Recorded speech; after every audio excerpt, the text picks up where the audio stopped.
Hey y'all, it's Jennifer. Welcome back to my channel. Today I am coming to you with my May wrap up, and I have to say May was really a banger month for me.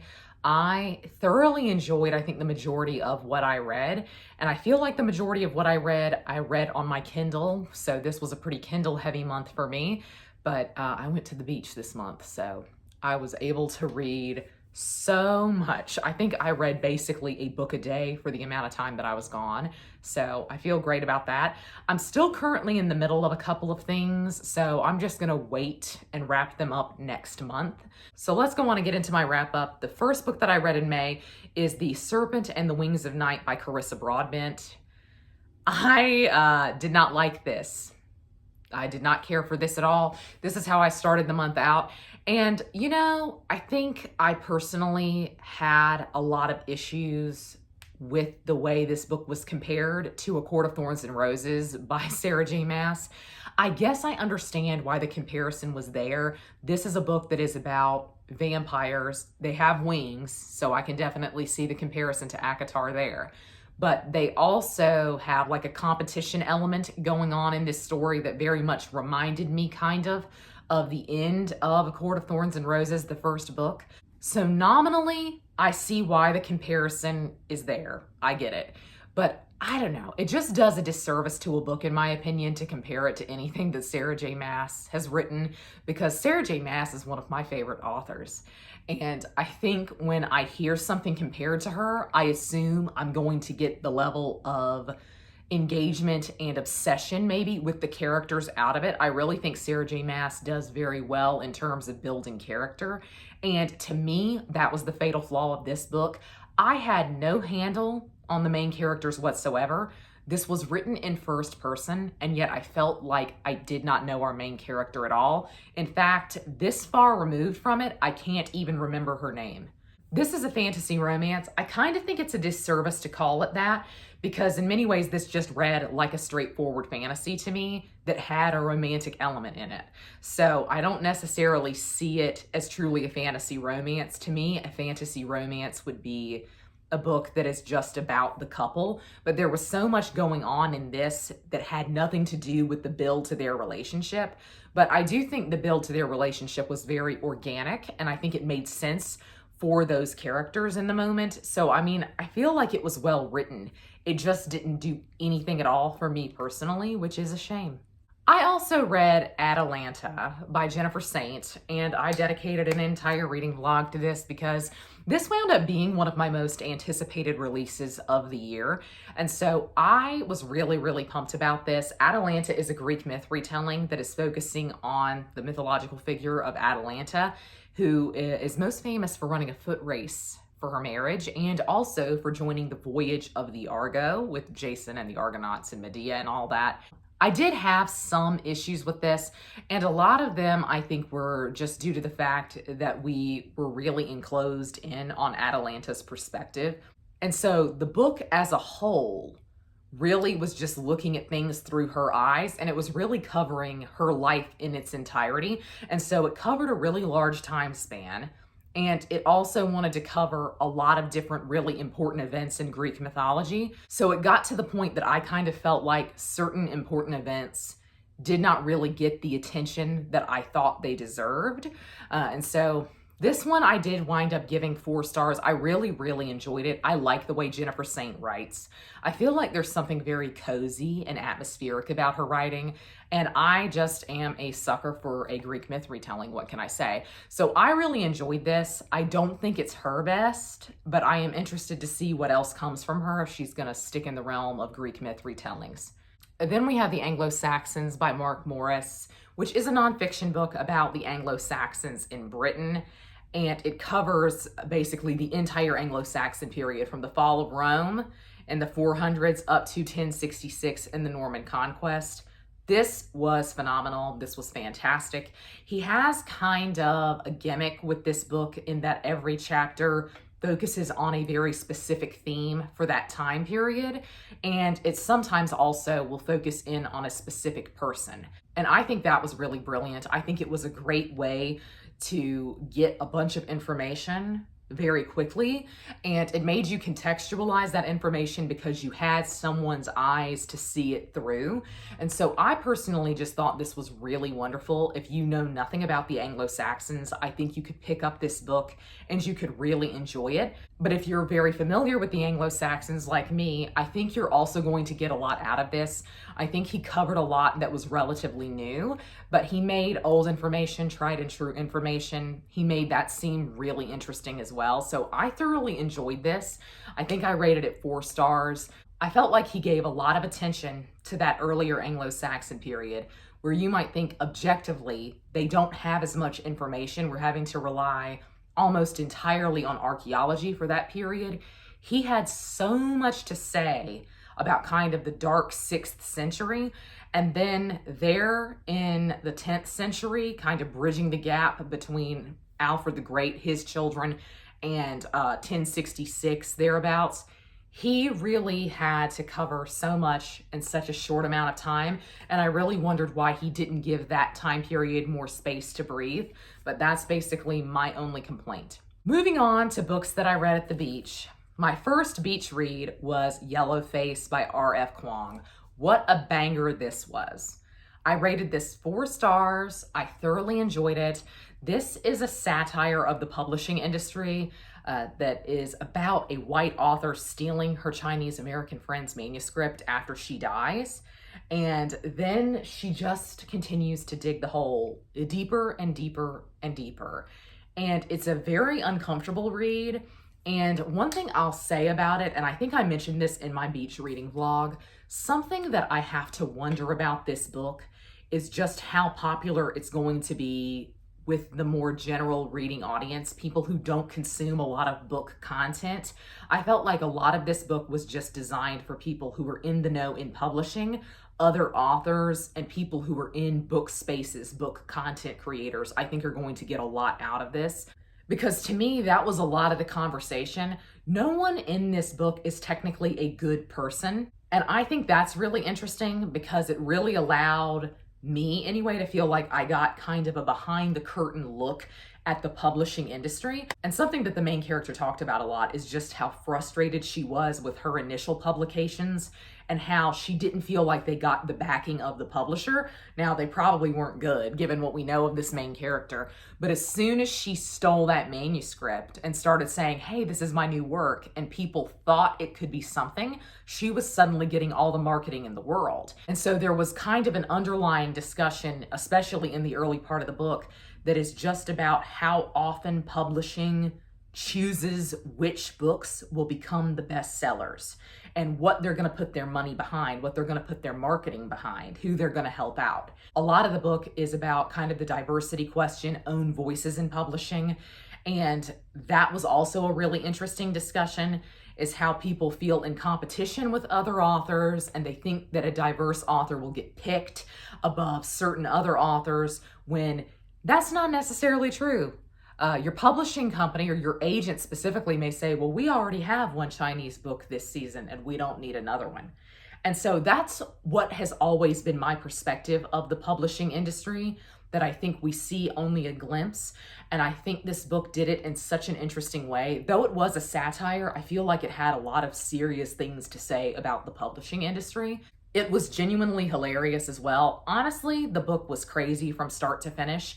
I almost wanted the main character to get away with it because I wanted the book to keep going, which I think is a really good sign. I just really wanted to see how far she would take this, and she took it farther than I thought was possible. But I really, really enjoyed this. I highly recommend it. I think especially if you're someone who has consumed a lot of book content, you've been watching booktube for a long time, or you are a booktuber, a bookstagram, or something like that, I think you're going to get a lot out of this. I gave it 4 stars. Then I read a Viking romance called North of the Stars by Monica James. Y'all, coming off of reading The Anglo-Saxons by Mark Morris, I had brushed up on what was going on in Anglo-Saxon England, and that is where this book is set.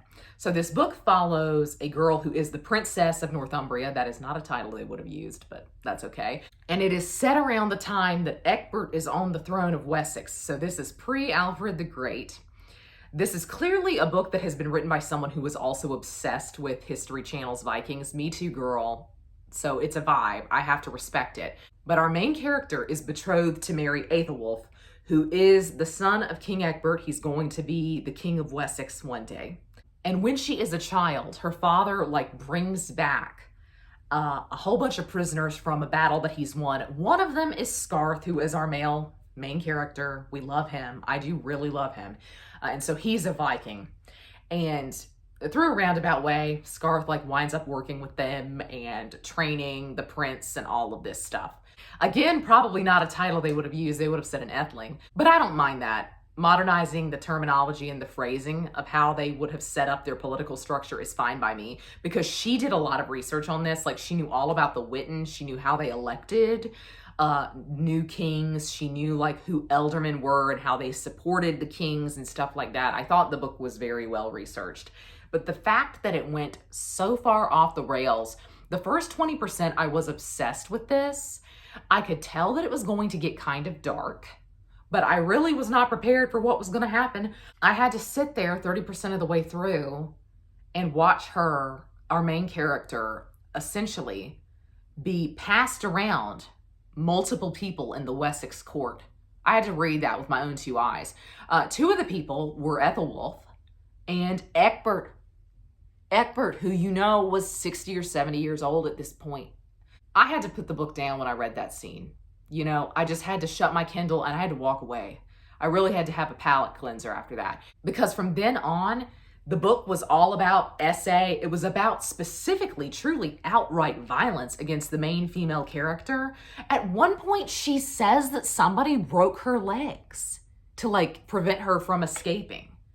And yet that had no bearing on the plot whatsoever, because apparently she could walk fine after that. It did not impact her ability to travel or to actually run away. And so I was left wondering why that happened. Why did it happen? In fact, all of the violence in the book, why did it happen? A lot of it did not add up to anything. Really what kept me going here is the fact that I really liked Scarth. And I really liked our main female character, actually. And in fact, on an objective level, the romance portion of this book was very well done. I am not trying to argue and say that the medieval period was not rife with violence, especially violence towards women, because it was. But we do not need it on every single page of this book. And I felt like it was just pointless, weirdly enough. I just did not feel like I understood why the author put so many of these scenes in. It didn't make us more invested in the relationship, and it didn't make much sense to me given how the book ended. I gave it 3 stars. I don't know what got into me. Why did I give this book 3 stars? I really don't know. I guess the fact that I had a crush on Scarth, but he is a Viking and I am who I am. So that should have been very predictable to me, but I don't know that I will carry on with this. This is a duet, so there is only one other book, but if it's going to be like this one, I don't know that I'll carry on. Then I read Fourth Wing by Rebecca Yarros. This is my favorite book of the month. This is one of my favorite books of the year. I bought into the hype here, and I'm so glad I did. I rated this book 5 stars. I'll go on and tell you. This is a fantasy book that is about dragon riders. It is often also marketed as a fantasy romance. To me, this book is fantasy with a romance plot, which a lot of fantasy books have. This is not strictly a fantasy romance. To me, the bulk of this book has very little to do with the main couple getting together and has very little to do with them as a couple at all until the latter, maybe quarter of the book. But this follows Violet, who is our main character, and she has a chronic illness, which means that she's not necessarily that ideal to be a dragon rider. And I love her so much. I really do. I think my love for her carried me through this book. I really enjoyed all of the characters. And when I was reading it, I kept thinking to myself that what I am enjoying about this is just the bare minimum that I should ask from any book, which is that I enjoy the characters. I love the dialogue. I love the plot. And I really love the world building. I feel like I'm asking for the bare minimum here, but it feels like it's few and far between lately that books have delivered on that for me. And this felt nostalgic in a way to me that was very interesting. I don't recall growing up reading many dragon books, but it really reminded me of Dragon Riders of Pern. If you were ever a fan of that series, pick this up. There's a lot about the Dragon Riders of Pern that has not aged well, but this felt like kind of an updated version of that. The dragons were really interesting. They were so fun to read about, and they were such fully formed characters in their own right. To me, the scene where they got to bond with a dragon, where their dragon picked the rider, that is when I knew I would give the book 5 stars. I think a lot of the bad reviews of this have talked about how utterly predictable it is. To me, a book being predictable does not equal it being bad, specifically in the realm of fantasy, where there are a lot of tropes that you can kind of expect. This book does feel tropey. In many ways, it is predictable. But to me, I guess that added to kind of that nostalgic quality that I just really enjoyed about this. If you are going into this for the romance was fine. It was there. I enjoyed it, but it was not the main part of the book to me. Truly, this book was just carried by Violet, our main character, who I loved and I was obsessed with. And I have thought about this book constantly since then. It ended on a really big cliffhanger. And I'm so glad that we don't have to wait that long for the second book. This is definitely one of my favorite books of the year. Then, while I was at the beach, I went to the Island bookstore. And I went in with the goal in mind that I was going to read an Emily Henry book. I just felt like this is the year, I'm at the beach, I want to read a beach read. And so I picked up Book Lovers. I've lent this book out, so I don't have a physical copy of it, but I loved this so much. This is, I guess you might call it semi an enemies to lovers, but that's not really what it is. It's kind of annoyance to lovers. That is about 2 people in the publishing industry who both come to a small town in North Carolina, represent, and they kind of have the typical Hallmark movie experience here. And what I loved about this book was basically the entire conversation about the Hallmark Channel movie genre, because I'm a sucker for those. You know what? I watch them every Christmas, and I will continue to do so. The book opens with our main character discussing the fact that she's kind of the ice princess, or like the corporate girlfriend that gets left at the end of a Hallmark movie when a guy decides that he would rather be in a small town and date a chick who is a Christmas tree farm owner or something like that. And so to me, this was really interesting in undertone and how it tried to flip that on its head, that wanting the city life isn't that bad. And basically in the end, it should be about what you want. And that's a lot of the problem that I have with Hallmark movies, as I'm thinking a lot of the time, in many cases, that situation is flipped. And it's the girl who leaves her corporate world and her corporate boyfriend for somebody in a small town. And I always feel like, to me, that feels not weird, but it's just kind of like, well, you've given up everything that you've achieved in your life for a man you met for 3 weeks at Christmas. So that's always my problem with the happily ever afters there. And so I thought it was interesting that this book wanted to discuss that at all. I loved this so much that it almost put me in a reading slump. This was my first Emily Henry, but it wasn't my last. I then picked up People We Meet on Vacation. I loved this even more. If it was possible, I loved this even more. This was Friends to Lovers. This is about 2 people who used to go on a vacation together every single year, and something happened at one of their last vacations. They haven't spoken in a long time, and they get together again for one last trip. And this was romance. I mean, this was everything to me. Truly, this is it. I believe in love. I'm a hopeless romantic now. I could not believe how much I loved this. I loved this more than Book Lovers because Book Lovers did something that I didn't really appreciate there towards the end. It became very emotional, and it also became semi-sad in places to me. And so I didn't really like the tonal shift that that book had. This to me was light and funny and sweet all the way through. This was really hilarious to me. This and Book Lovers truly had me laughing out loud. I rated both of these 4 stars, and I'm currently reading Beach Read, which is a massive disappointment to me so far. Sad to say. I really thought Emily Henry was going to be a new favorite author for me, but I'm currently reading Beach Read, and it's not the one. It's not for me.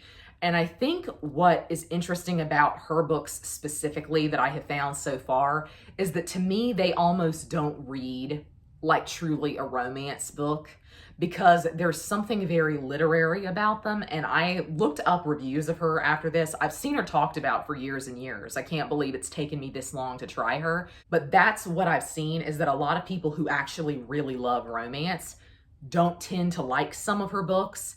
And it's because there is apparently a very literary fiction quality to her writing, which I think is why I've really enjoyed her. I think there's a lot thematically going on in her books, and there's a lot that's being discussed in them that is really interesting to me. It's something that's there in kind of the undertone of the book. It's not necessarily discussed even openly by the characters, and I personally really, really loved that. To me, these two books also felt like they were personal attacks on me. Specifically book lovers did. And that might have been why I was uncomfortable with the ending, is that I thought it really was speaking to a very specific millennial experience. And this book did too. And I feel like Emily Henry must be my Sally Rooney. I know a lot of people talk about Sally Rooney as the voice of our generation, but I feel like Emily Henry has hit on that for me in a very interesting way. And so I ordered Happy Place too. I'll keep you updated on my journey with Emily Henry. Last but not least, when I was semi in a reading slump after reading Book Lovers, I downloaded Magnolia Parks. Those of you who have read this know where I'm going. I was going to call this a romance, but it absolutely is not. This is basically Gossip Girl in high society London. I think everyone describes this book this way. There's no other way to describe it. That's exactly what this is. And I don't want to call this a love story. This is about a very toxic relationship. Frankly, halfway through the book, you want to choke both of the characters because you just think, why are y'all doing this at this point? But I know it's not real. We're just supposed to accept it. There's got to be a story here. But me, I wouldn't be in this situation because this man would not be talking to me anymore. I loved the element of fake dating that occurred in this book. One of these characters fake dates someone else to kind of act like they have moved on. It was incredible. It was angst. It was everything I have ever wanted out of fake dating. I think the thing that is the flaw of this book for me, and I feel like I'm going to be the odd man out here. I know this is really popular, and I think it's really popular because of that main toxic couple. To me, Magnolia, who is the main female character, and BJ, who is the main male character, they are the weakest links in this plot.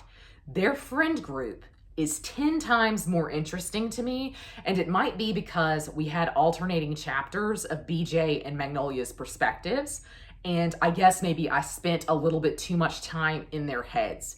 But everyone else in their friend group was so much more interesting to me.